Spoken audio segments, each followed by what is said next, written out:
All right, we're here for episode 2 of the platform. Today we're speaking with Broderick Thompson. Nick, you chatted with him a couple days ago. How did that conversation go? It was really good. Brod offered some good insight over his last 2 years. For those of you that don't know, he was injured in November 2018 and hasn't competed since. So we talked about that and how he's looking forward to returning to competition soon. Awesome. Well, I'm sure everybody's excited to hear from him. So here we go. Broderick Thompson.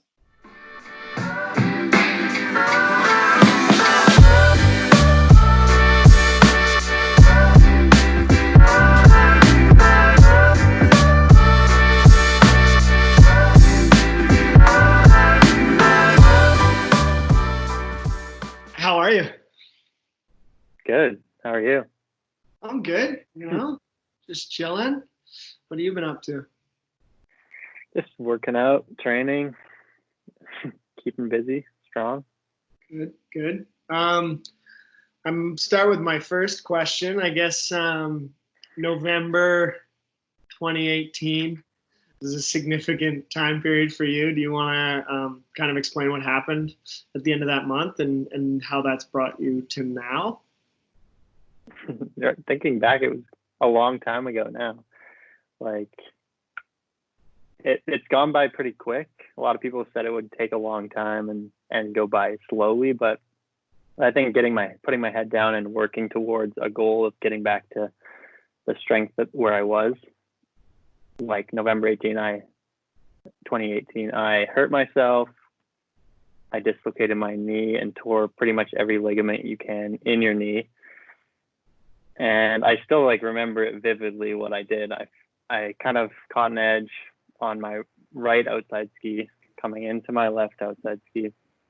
I'm recovered, but then I just decided to pipe into the next turn and high sided off of that left outside ski in downhill training, and I kind of pole vaulted off of my left leg and high sided, kind of like Herman Meyer, but but I exploded my knee instead of getting up and winning an Olympic medal the next day. So it happened, and as I was lying on the ground, I was already thinking about what I was gonna do to get back to where I was. And that day I was winning runs by large margins with the whole team, including Eric and Manny were still around, and the young guys were pushing. And it was the week before Lake Louise. I had quite a lot of confidence going into it, so I was excited to be doing that, fourth run of the day, fast speeds, and yeah, it happened. But I think it's taught me a lot in the past 2 years. I had a year of recovering, learning, getting back on my feet, walking again, to lifting, to running, and then to skiing eventually. And then I had a year of getting back on snow, which was the same process, just starting slowly and building up towards training gates and skiing speed again and getting up to speed. Yeah. So it was a lot, but I learned a lot about myself in both strength and conditioning, and then on to skiing, I was able to relearn a lot of technique, which I think has helped me. And I was able to take it slow in a way where if you're getting ready for a season, you're always pushing and trying to be faster and be faster. So in a sense, I was able to take it a step back even more than I would in a normal year, and then build up my technique to be better than when I was before. So by the end of this season, I was able to feel comfortable, but start to push and learn how I can push with my new technique, which not necessarily new, but adapted and better. I decided at the beginning of the Return to Snow program that I wanted to have a better platform and able to ski with less movement, but in a stronger position. And that I feel I fulfilled just focusing mostly me every day with a coach, a lot of video, and a lot of good training environments. So in that sense, I was happy with the outcome. It's a lot of time from injury to getting back on snow, especially taking 2 years relative to like pushing to make it back in 1 year, which was not really a possibility for me because of the severity of my injury, like having so much to repair and being told that, yeah, you might walk in a year, you might not. It's like, it really put it into perspective on where I needed to get back to and how I needed to take my time to get back to that spot. So injuries, it's like you can have a torn muscle that you can be back in a month, or you can get told that you dislocated your knee and nothing is left there holding your knee together. And it will take from anywhere from a year to 5 years or whatever, but just putting it step by step and getting into that, you know. Yeah. And it's a lot, but it can get me going. Let's get a little more specific with the timeline. So obviously all of that next 12 months was off snow, right? Yeah, it was. I skied like 384 days after I hurt myself. So December of 2019, or was it December? It was the end of November. Okay. So like I hurt myself November 13th, 2018, and I skied like November 28th or something like that. Okay. 2019. It might have been, I don't know. I thought it was 384, but I might be a couple days off. That might have been something else. But. Right.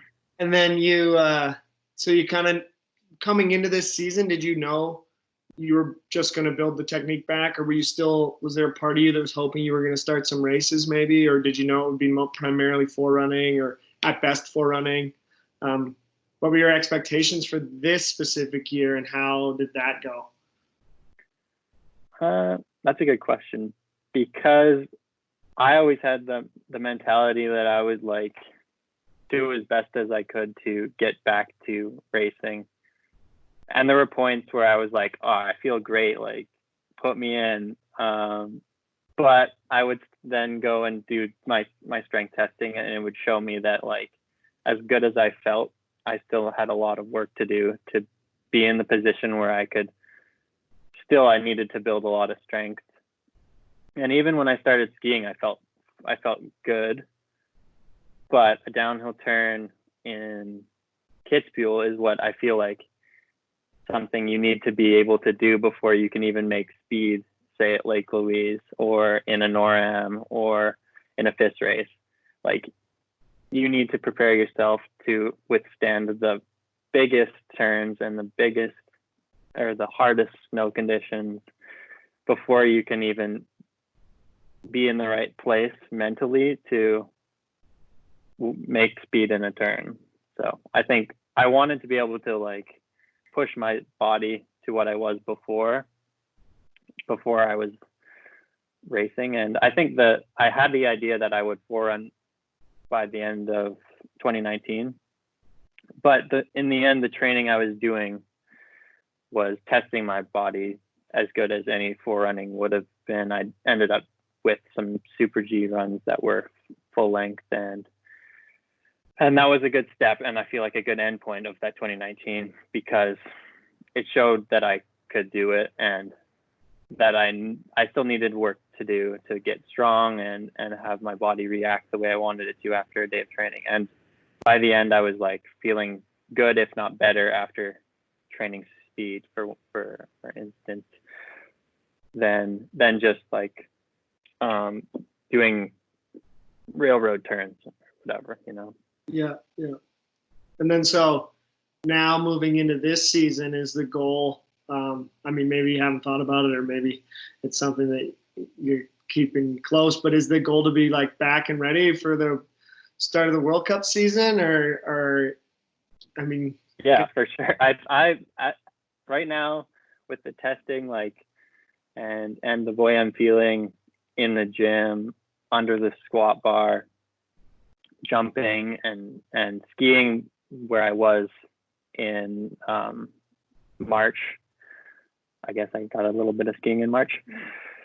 And just having that to rely on, and the confidence that I have built and where I'm at in the gym is like a point where I was before I hurt myself. So I can push now into the off season with skiing and training with a idea that I can push towards that goal of racing again. Like, I don't see why not.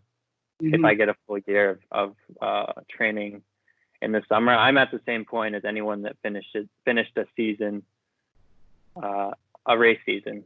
Like, I'm starting where they are, and that was my goal with the last season, to come back to where I was before and finish and start a spring camp. Let's say that in the world a lot didn't happen, but moving forward, I think I'm in the same boat as everyone else, so I can push towards that goal of racing World Cup with no limits. So there you have it. Oh, that's exciting. That's good to hear. And I guess then to further that question, what are your expectations for you for next season? I just, like you saw it with Thomas Dreschen, any guys that are returning from injury, they have learned a lot about themselves, or they've improved their technique. The expectation I have for myself would be the same as what I was kind of pushing into that season that I hurt myself. Like, give it everything that I have mentally, physically, with preparation, and the results. I want the results, and I feel like they're in reach, especially the way I was skiing before my injury, and I feel normal, like when I'm training now, and I feel like I can improve with strength and conditioning and technique, and just have a good off season coming in. And then training with the guys, I feel like we have a strong group, and the results I feel like will come as a group even, but I feel like with my own results, pushing into the top 30 and then on to top 10 and podiums and wins. That's the goal in ski racing. And ever since I was little, Olympics and World Cups, whether it be Kitzbühel, Wengen, Bormio, they've always been on my radar, and I do want that. So let's go.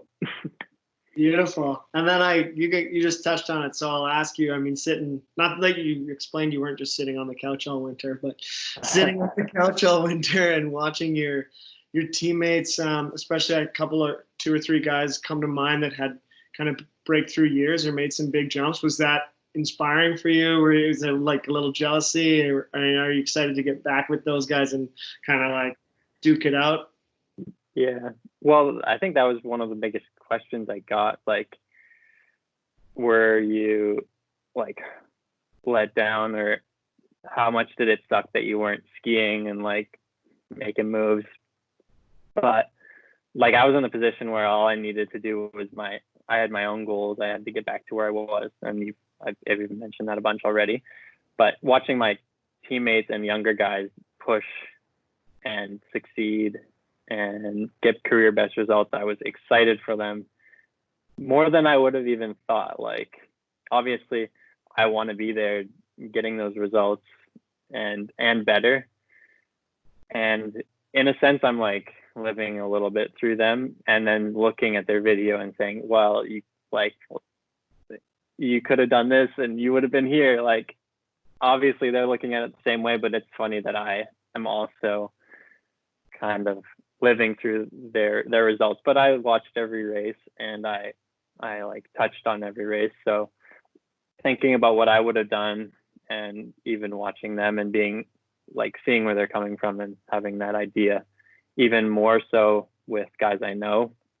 And I have like friends that are Swiss too, and one of the guys, he's my age, Urs Krienbuhl, he like surprised himself on getting on the podium. I don't even remember where it was, but I talked to him after, and he was like, yeah, it just like happened, you know? And then I had also friends that did poorly, like Gilles Roulin. He would have expected more from himself this past season after having a really good season the season before. So I think that's ski racing. It's like you have results that come when you're least expecting it, or you've just done your work and it's rewarding and coming back. But like being able to not be there is tough, but being able to push towards what like that goal again is another thing.